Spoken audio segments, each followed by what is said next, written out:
आणि त्याचा सगळ्याचा फायदा झाला. शेवटी 8 वर्ष ते जिंजीच्या किल्ल्याने राजाराम महाराजांना आसरा दिला सगळ्या ह्याच्यातनं.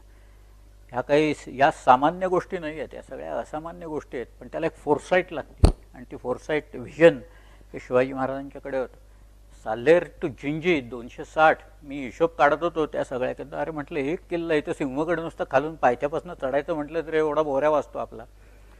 इथं म्हटलं किल्ले आधी ते वरती जायचं, लढायचे, किल्ले ताब्यात घ्यायचे, मग नेमणुका करायच्या, मग हवालदार पाहिजे, सबनीस पाहिजे, कारखानीस पाहिजे, सरनोबत पाहिजे, असे सगळे लोक.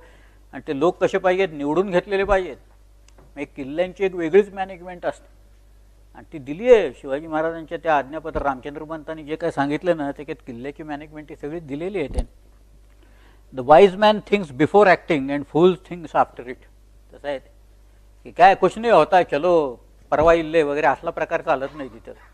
पहिल्यांदा विचार करा सगळा, तुम्हाला काय येणार आहेत, गोंधळ होणार आहेत, धोके काय संभवतात, त्याला आधीच काउंटर कसे करायचं ह्याचा विचार करा आणि मग पाऊल टाका सगळ्या ह्याच्यातनं. तसंच केलं त्यांनी शिवाजीराजे. शेवटी शिकायचं काय ह्याच्यातनं, तर ही जी प्लॅनिंग आहे सगळ्या ह्याच्यात, 260 किल्ले कसे काय प्लॅन केले असते, कुठला किल्ला घ्यायचा, कसं घ्यायचा, कुणाला पाठवायचं तिथं, सैन्य किती तिथं पाहिजे, दारुगोळा कसा वरती चढवायचा, तोफा कशा वरती चढवायच्या, हे सगळं त्यांनी पाहिलेलं होतं.